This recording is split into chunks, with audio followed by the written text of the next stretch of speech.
जिंदगी की राहें आसान नहीं हैं। माना कि जिंदगी की राहें आसान नहीं हैं, मगर मुस्कुरा कर चलने में कोई नुकसान नहीं है। Welcome everybody once again dear friends. Previous video के अंदर हमने कम्प्लेक्स, कंपाउंड, सिंपल सेंटेंस के बारे में देखा था और एक अच्छे तरीके से इस वीडियो को कवर करा था और आई होप आप सभी ने इस वीडियो के अच्छे से नोट्स भी बना लिए होंगे।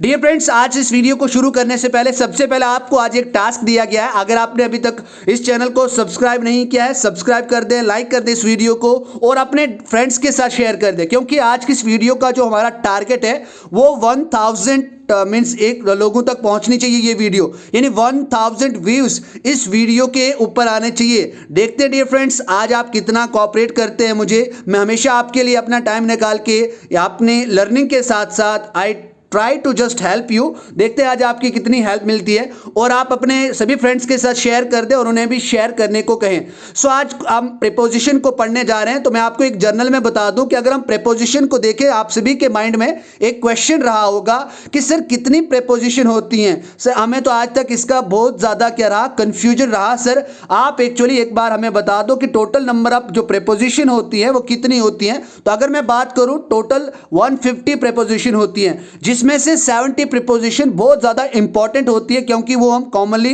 यूज में लाते हैं। So dear friends, without delay हम आज के चैप्टर को, आज की इस वीडियो को शुरू करते हैं। और डियर फ्रेंड्स, आई होप कि आपको प्रीपोजिशन जो मैं आपको पढ़ाने जा रहा हूं बहुत ही अच्छी तरीके से ऐसी प्रीपोजिशन की टिप्स, ट्रिक्स और ऐसा मटेरियल आप तक पहुंचाने वाला हूं जो आपने आज से पहले कभी नहीं देखा होगा, क्योंकि ये एक अच्छे तरीके से ट्रिकी वे में एक कॉन्ट्रैक्शन फॉर्म में आप सभी के लिए मटेरियल लाया गया है, नोट्स लाए गए हैं। डियर फ्रेंड्स, सबसे पहले प्रीपोजिशन यानी प्रीपोजिशन की बात करते हैं तो प्री का मतलब आप सभी को मतलब पता है। प्री का मतलब होता है पहले, बिफोर, और पोजीशन का मतलब होता है कोई जगह, किसी चीज से कोई जब चीज संबंध होती है, जुड़ी हुई होती है। जैसे पेन टेबल पे है तो टेबल और पेन का एक कनेक्शन है, यानी टेबल और पेन का एक कनेक्शन, एक पोजीशन है। इसी तरीके से जब ऐसे वर्ड्स जो क्या बताते हैं, किसी नाउन की पोजीशन को शो करते हैं या उसके बीच में कोई रिलेशनशिप, कोई संबंध, एक चीज से दूसरी चीज के बीच में जो संबंध शो किया जाता है उसे हम प्रीपोजिशन कहते हैं। चलो एक डेफिनेशन देख लेते हैं। A word that is used before a noun, ऐसे वर्ड जो नाउन से पहले यूज होता है, एंड शोज इट्स रिलेशनशिप, और वो इसका क्या बताता है, रिलेशन बताता है, एक संबंध बताता है विद अनदर वर्ड, जो दूसरे वर्ड के साथ, एक वर्ड जो नाउन से पहले यूज हो रहा है और वो दूसरे वर्ड के साथ उसका रिलेशन बताता है किसी सेंटेंस के अंदर, उसे हम क्या कहते हैं, प्रीपोजिशन कहते हैं। आप सभी के पास एक एग्जांपल है, यहाँ पे एग्जाम्पल को आप अच्छे तरीके से समझे, किस तरीके से हमने इस एग्जाम्पल को यहाँ पे लिखा और आपको किस तरीके से समझना। देखो यहाँ पे एग्जाम्पल है, आई गो टू ऑफिस बाय बस। अब यहाँ पे मैंने आपको बताया आई यहाँ पे क्या है, आई यहाँ पे एक प्रोनाउन है, आई यहाँ पे क्या है, एक प्रोनाउन है। गो यहाँ पे एक वर्ब है। उसके बाद यहाँ पे जो नाउन है वो ऑफिस है और ऑफिस से पहले हमने टू को लगाया। और जी हाँ डियर फ्रेंड्स, ये टू जो है ये क्या है, प्रीपोजिशन है।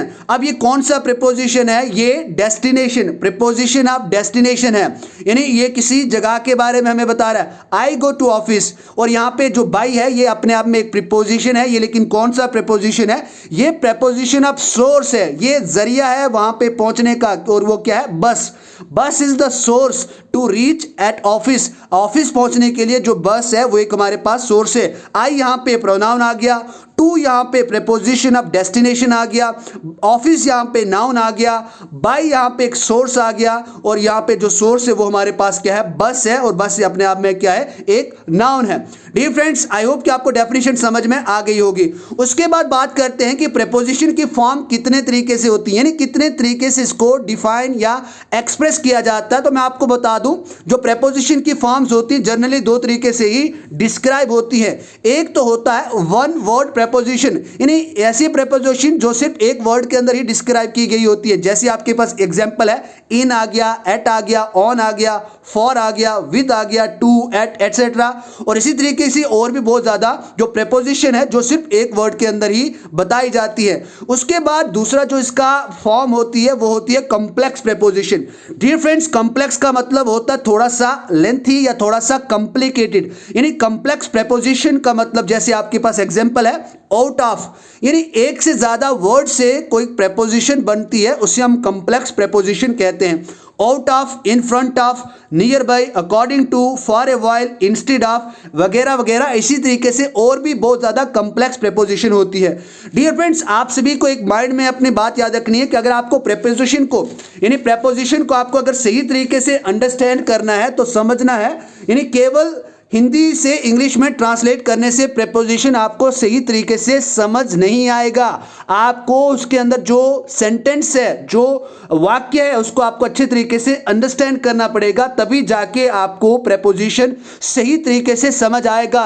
प्रेपोजिशन कभी भी ट्रांसलेशन के ऊपर बेस्ड नहीं है। अगर आप प्रेपोजिशन को ट्रांसलेशन के ऊपर रखते हैं, इन ट्रांसलेशन के माध्यम से सीखते हैं, तो डेफिनेटली आप ये श्योर हो जाए कि आपके सेंटेंस गलत होने वाले हैं। एग्जामिनेशन पॉइंट ऑफ व्यू से या कभी भी किसी भी टेस्ट के अंदर, जिस टेस्ट के अंदर आपका ग्रामर आ रहा है, उसके अंदर आप प्रेपोजिशन की मिस्टेक करने वाले हैं। क्यों? क्योंकि आप उसको ट्रांसलेट करें और ट्रांसलेट ना करें। मैं कुछ एग्जांपल्स भी दूंगा क्यों, किस तरीके से आपको ट्रांसलेट नहीं करना और क्यों मैं ऐसा बता रहा हूं। तो बस आप सभी के लिए सबसे बड़ी इस वीडियो के अंदर जो सजेशन है बस यही है कि आप प्रेपोजिशन को पढ़ते वक्त या सीखते वक्त कभी भी प्रेपोजिशन को सेंटेंस की ट्रांसलेशन के बेस्ड पे ना सीखें। आप इसको समझें और उसके बाद ही उस ट्रांसलेशन को समझने के बाद या सेंटेंस को समझने के बाद आप उसके अंदर जो प्रेपोजिशन, एक्यूरेट प्रेपोजिशन लग रही है, उसका यूज करें। डियर फ्रेंड्स, अब आप सभी के माइंड में डिफरेंस रहता है कि सर एडवर्ब्स और प्रेपोजिशन सिमिलर रहते हैं, यानी कभी कभी ऐसा लगता है कि एडवर्ब भी प्रेपोजिशन है और प्रेपोजिशन क्या है, एडवर्ब है।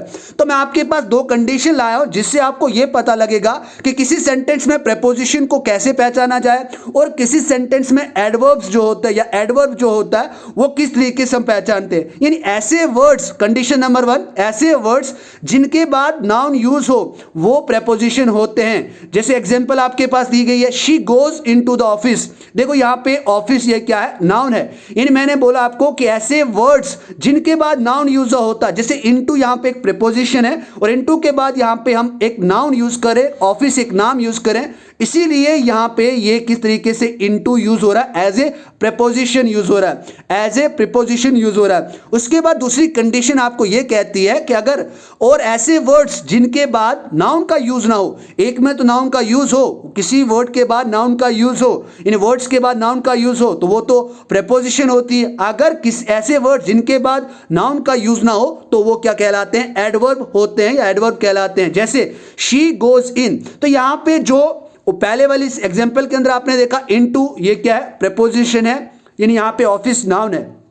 लेकिन अगर आप दूसरी एग्जांपल के अंदर बात करें, शी गोज इन, तो इन के बाद कोई भी नाउन नहीं है, इसीलिए यहां पे जो इन ये है, ये क्या है, एक एडवर्ब है। उसके बाद बात करते हैं रूल्स ऑफ प्रेपोजिशन। जी हां, आप सभी को पता है प्रेपोजिशन के अंदर बहुत ज्यादा रूल्स होते हैं। तो बात करते हैं प्रेपोजिशन किस तरीके से हम यूज करते हैं। देखो यहां पे अगर आप प्रेपोजिशन का यूज करते हैं तो आप किसी नाउन से पहले प्रेपोजिशन का यूज कर सकते हैं।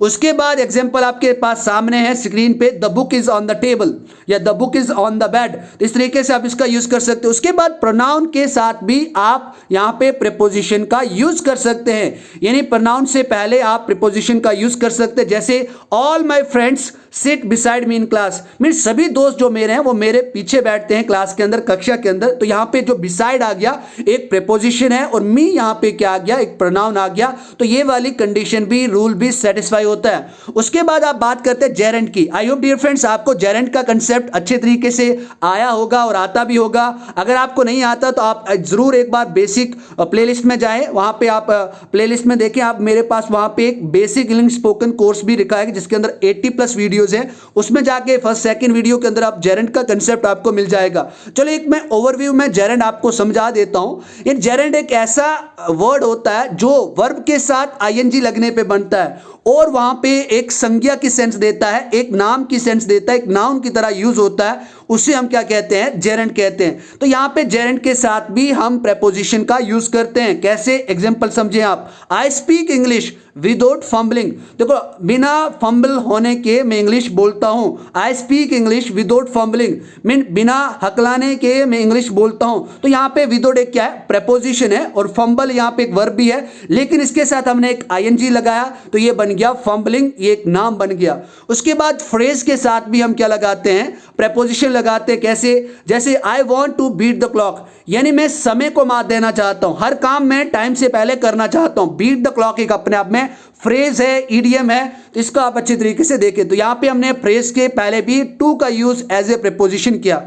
उसके बाद क्लॉज, हमने प्रीवियस वीडियो के अंदर देखा था क्लॉज क्या होते हैं, ग्रुप ऑफ वर्ड्स जिसके अंदर एक क्या हो, वर्ब हो और एक सब्जेक्ट हो, एक सब्जेक्ट और एक वर्ब हो, तो उसे हम क्लॉज कहते हैं। और क्लॉज के साथ भी हम क्या करते हैं, क्लॉज के अंदर भी यानी कभी हम क्या यूज करते हैं, प्रीपोजिशन का यूज करते हैं। जैसे ही is the man who was talking to me yesterday, तो यहां पे टॉकिंग के बाद जो टू लग रहा है ये भी अपने आप में क्या है, ये अपने आप में एक प्रेपोजिशन है और डेफिनेटली ये प्रेपोजिशन है। तो ये कुछ रूल्स थे, ये एक बेसिक वीडियो है। आई होप कि आपको नेक्स्ट वीडियो के अंदर अच्छी लर्निंग मिलेगी, तभी मिलेगी जब आपका बेसिक थोड़ा सा क्लियर होगा।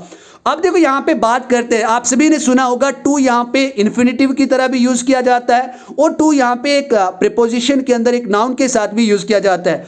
आज हम इस कंसेप्ट को भी क्लियर करते हैं कि किस तरीके से टू के बाद हम वर्ब की फर्स्ट फॉर्म लगाते हैं और उसको इन्फिनेटिव क्यों कहा जाता है और क्यों हम प्रीपोजिशन टू को नाउन के साथ ही जनरली फिक्स करते हैं। देखो कभी भी आप किसी सेंटेंस के अंदर अगर टू के बाद वर्ब की फर्स्ट फॉर्म देखें, अगर आप किसी भी सेंटेंस के अंदर टू के बाद वर्ब की फर्स्ट फॉर्म देखें तो वो इन्फिनेटिव आएगा। अब इसको टू इन्फिनेटिव भी कहा जाता है। देखो इसका एक दूसरा रूल ये भी होता है कि कभी भी दो वर्ब एक साथ एक सेंटेंस के अंदर हम नहीं लिख सकते।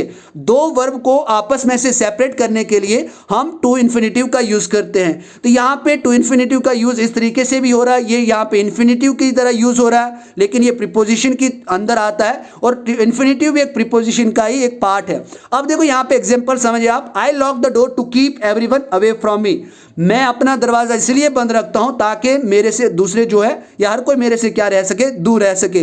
तो यहां पे टू के बाद कीप यहां पे फर्स्ट फॉर्म लगी, तो इसका मतलब ये यहां पे क्या है, इन्फिनेटिव है। उसके बाद नाउन के साथ हम प्रीपोजिशन टू का यूज कैसे करते हैं, किसी भी सेंटेंस से इन नाउन हो, नाउन से पहले अगर कोई वर्ड यूज हो रहा है उस वर्ड को हम क्या कहते हैं, जो पोजीशन बताता है, जो रिलेशन बताता है, उसे हम क्या कहते हैं, प्रीपोजिशन कहते हैं। एग्जांपल देखें, Suraj gave 200 rupees to Rakesh, Rakesh यहां पे नाउन है, तो यहां नाउन से पहले कोई वर्ड टू लगा है जो रिलेशन बता रहा है सूरज और राकेश का, तो इसीलिए ये यहां पे क्या है, प्रीपोजिशन की तरह यूज हो रहा है। आई होप डियर फ्रेंड्स कि आपको ये वाला कंसेप्ट भी अच्छे तरीके से क्लियर हुआ होगा। उसके बाद अब बात करते हैं यूजेस ऑफ प्रीपोजिशन, यानी किस तरीके से प्रीपोजिशन को यूज किया जाता है। देखो यहाँ पे मैंने आपको शुरू में बताया था 150 प्रीपोजिशन है, उसमें से 70 कॉमनली यूज में आती हैं जिनका आपको बहुत ज़्यादा अच्छे तरीके से ज्ञान होना जरूरी है।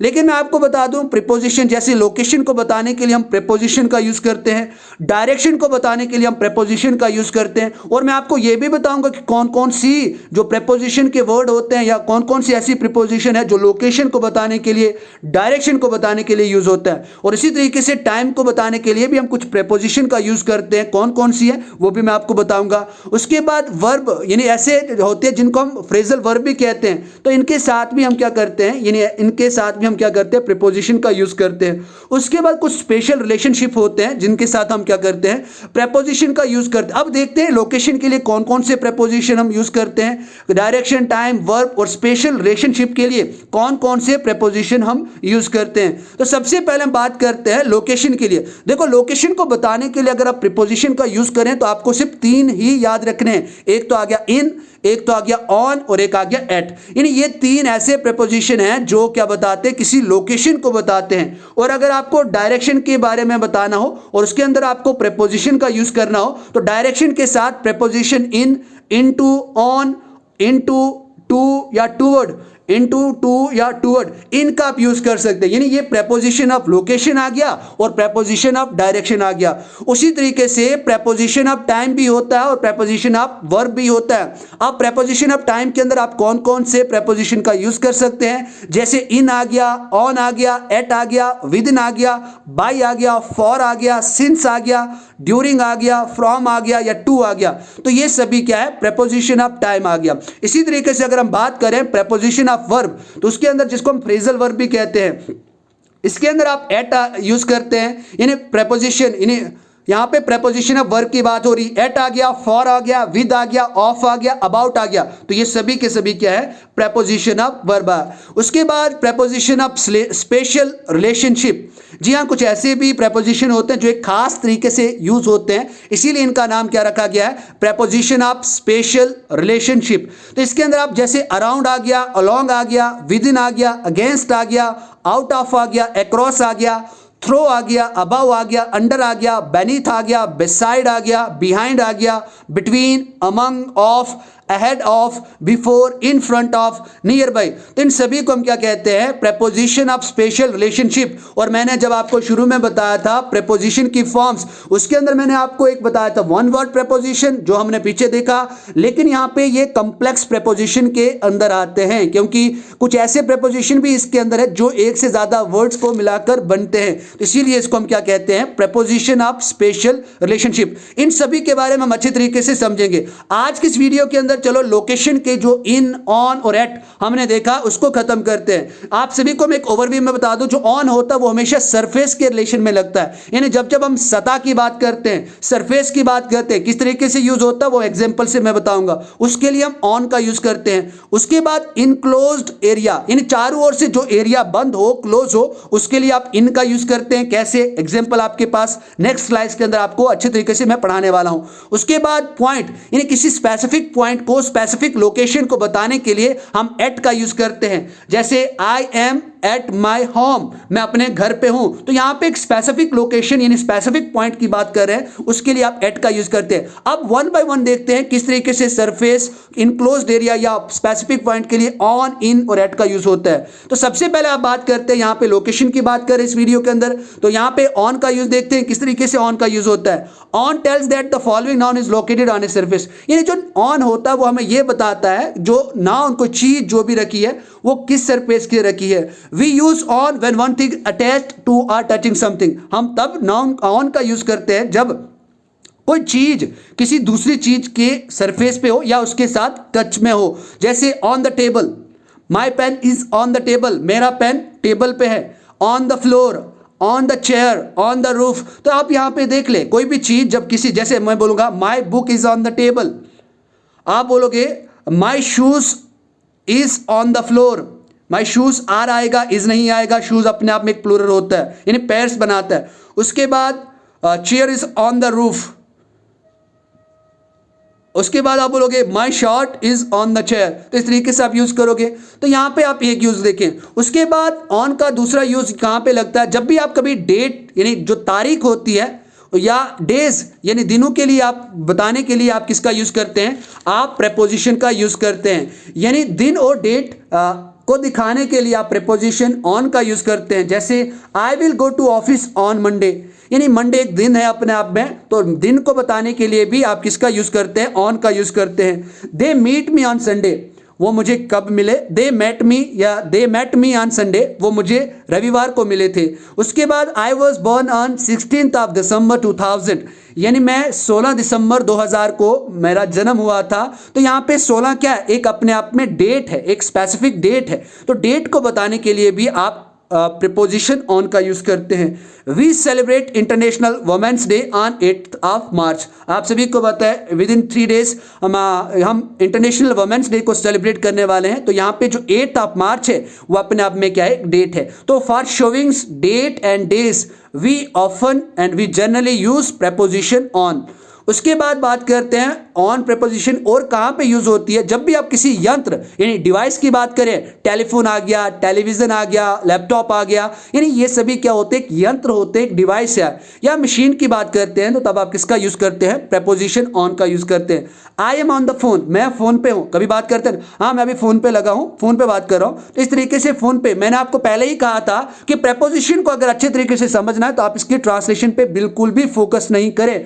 Don't focus on translation, try to understand the sentence and implement whatever the preposition will be suitable for that word. उसके बाद सेकंड एग्जांपल देखते हैं, this shows will telecast, this show will telecast on TV, जो ये show है ये क्या होगा, टेलीकास्ट होगा, प्रदर्शित किया जाएगा टेलीविजन के ऊपर। तो यहाँ पे ऑन टीवी, टीवी अपने आप में क्या है, मशीन है, डिवाइस है। उसके बाद she has been working on the computer since afternoon, वो दोपहर के बाद कंप्यूटर पे अभी तक काम कर रही है, अभी तक काम करती रही है या काम कर रही है। She has been working on the computer since afternoon, यानी वो अभी से दोपहर से अभी तक वो कंप्यूटर पे काम कर रही है। तो इसका मतलब वो कंप्यूटर पे चढ़ी नहीं है, लेकिन फिर भी हम बता रहे हैं ऑन का यूज़ करें। तो इसीलिए यही तो सबसे बड़ा फंडा है कि प्रेपोजिशन के लिए आपको सेंटेंस की ट्रांसलेशन पे ज़्यादा फोकस नहीं करना है, आप सेंटेंस को समझें, उस तरीके से आप इसका यूज़ करें। उसके बाद प्रेपोजिशन का जो ऑन का चौथा यूज होता है, जब भी हम कभी अपने बॉडी पार्ट्स को दिखाते हैं, यानी बॉडी पार्ट्स को दिखाने के लिए भी हम प्रेपोजिशन ऑन का यूज करते हैं। जैसे my mother kissed me on forehead, मेरी मम्मी ने मेरे को माथे पे क्या किया, चूमा था। The floor fell on my clothes, जो आटा था वो मेरे कपड़ों पे गिर गया। I wore my engagement ring on my finger, तो देखो यहाँ पे मैंने अपनी उंगली पे नहीं, उंगली आप पता ही आपको कि जो रिंग होती है वो कैसे पहनी जाती है, लेकिन यहाँ पे देखें इसका कहने का मतलब क्या है। तो आप से भी इसी तरीके से जब भी आप किसी बॉडी पार्ट्स की बात करें, तो जैसे फिंगर यहाँ पे बॉडी पार्ट्स की बात करी, आप the floor fell on my cloth इस तरीके से भी यूज़ कर सकते हैं। या इसकी जगह जैसे मैं आपको बोलूँगा, सपोज करो अभी समर का टाइम है, तो अगर आप आइसक्रीम खा रहे होंगे तो आप बोलोगे the ice cream fell on my leg, इस तरीके से आप बात करें। यानी यहाँ पे आपके माई क्लॉथ की जगह पे आप किसी बॉडी के पार्ट का भी यूज़ कर सकते हैं। उसके बाद पांचवा यूज जो ऑन का होता है वो किस तरीके से किया जाता है, जब भी हमें किसी कंडीशन को, किसी अवस्था को, यानी किसी चीज की स्टेट को, यानी स्टेट का मतलब अवस्था को दिखाना हो, तो तब भी हम प्रेपोजिशन ऑन का यूज करते हैं। जैसे I have been on bed rest for fast 5 days, मैं पिछले 5 दिनों से बेड रेस्ट पे हूँ। This match is on demand, जो ये मैच खेला जा रहा है ये डिमांड पे है, दर्शकों की डिमांड थी, तभी इस मैच को हम क्या कर रहे हैं, खेल रहे हैं या खिलाया जा रहा है। I was on fire last night, मैं कल मैच खेल रहा था और धड़ाधड़ सिक्सेस लगा रहा था, इसका मतलब मैं पूरे जोश में था, बहुत ही ज़्यादा अच्छा खेल रहा था। या इसकी जगह आप ऐसे भी कह सकते हैं, सपोज करो आज इंडिया और इंग्लैंड का टेस्ट चल रहा है, विराट कोहली तो 0 पे होगी आउट। अब मैं बोलूँगा कि चलो पिछली रात यानी कल विराट कोहली, मैं क्या बोलूँगा, the Virat Kohli was on fire last night. तो इस तरीके से भी मैं बात कर सकता हूं। डियर फ्रेंड्स, आई होप कि आपको प्रेपोजिशन ऑन की सभी कंडीशंस अच्छे तरीके से समझ आ गई होगी। अब बात करते हैं प्रेपोजिशन इन का किस तरीके से यूज किया जाता है। तो मैंने आपको पहले ही बताया, जब भी आप इनक्लोज्ड एरिया की बात करें तो उसके लिए आप प्रेपोजिशन इन का यूज करते हैं। अब देखो, it tells ask that noun is in enclosed space, basically when something is inside something. ये हम जो नाउन जो प्रेपोजिशन इन होता है इसका यूज हम तब करते हैं, it tell us the noun is in enclosed, ये हमें तब बताता है जब कोई चीज एक ढकी हुई हो, अंदर हो किसी चीज के, उसको बताने के लिए हम इनका यूज करते हैं। जैसे in a box, my chocolate is in a box, जो मेरी चॉकलेट है वो बॉक्स के अंदर है, संदूक के अंदर है। My mother is in A room, मेरी मम्मी जो है वो कमरे के अंदर है, तो कमरा चारों ओर से ढका हुआ है। I live in my village, अब यहाँ पे इनक्लोज्ड स्पेस नहीं है, ढका हुआ नहीं, लेकिन एरिया तो है जिसको चारों ओर से क्या किया है, एक बाउंड्री लगाई गई है। इसीलिए जब भी आप ऐसी बात करें जो एरिया इनक्लोज्ड हो, उसके लिए आप क्या यूज करते हैं, आप प्रीपोजिशन इन का यूज करते हैं। उसके बाद लास्ट की बात करते हैं, इनके बारे में हम दूसरी वीडियो के अंदर भी देखेंगे, आप जनरल ओवरव्यू देखते हैं। अब यहाँ पे पॉइंट, स्पेसिफिक पॉइंट को बताने के लिए या लोकेशन को बताने के लिए आप किसका यूज करते हैं, प्रेपोजिशन एट का यूज करते हैं। जनरली लोकेशन को बताने के लिए हम प्रेपोजिशन एट का यूज करते हैं। यानी at tells us that the following noun is located at a specific point over location, या और लोकेशन है, ये यहाँ पे ओवर लोकेशन नहीं है, ये यहाँ पे और लोकेशन है, इसको आप सही तरीके से करेक्ट कर दें। It shows an exact position, ये क्या बताता है, एक सही पोजीशन को, एक सटीक पोजीशन को बताता है, जगह को बताता है, इसीलिए हम एट का यूज करें। जैसे मैं बोलूंगा आई एम एट माई होम, तो यहाँ पे मैं अपने घर पे हूं, तो एक सटीक, एक सही पोजीशन, एक एग्जैक्ट पोजीशन को बता रहा है। She is waiting at the door, वो दरवाजे पे, इधर उधर की बात नहीं करें, हम डायरेक्ट डोर की बात करें, वो दरवाजे पे है। She is waiting at the door, हम कभी कहते हैं ना go and see who is at the door, जाओ और देखो दरवाजे पे कौन है, तो यहाँ पे एक एग्जैक्ट पोजिशन की बात करें। उसके बाद I am at an office, I am at an office, में ऑफिस में हूँ या ऑफिस पे हूँ, इस तरीके से आप बात करें। She is at Delhi railway station, वह लड़की अभी कहाँ पे है, दिल्ली रेलवे स्टेशन पे है। तो यहाँ पे हम एक सटीक पोजीशन जगह की बात करें और ऐसे स्पेसिफिक पॉइंट के लिए हम एट का यूज करते हैं, जो जनरली लोकेशन को लोकेट करने के लिए, बताने के लिए हम इसका यूज करते हैं, जहां पे पोजीशन क्या हो, एग्जैक्ट हो। डियर फ्रेंड्स, आज इस वीडियो के अंदर बेसिक देखा, उसके बाद मैंने आपको कौन से ऐसे प्रेपोजिशन होते हैं जो प्रेपोजिशन ऑफ लोकेशन मैंने आपको पढ़ाए, इन, ऑन और एट। आई होप आप सभी को अच्छे तरीके से समझ आ गया होगा। Thank you very much. Your part first हम यहीं पे फिनिश करते हैं, मिलते हैं अगले वीडियो के अंदर एक अच्छे जोश के साथ। आज का जो आपका टास्क है बिल्कुल भी ना भूलें, 2 सब्सक्राइबर, उसके बाद 100,000 प्लस व्यूज इस वीडियो के ऊपर आने चाहिए। Thank you very much.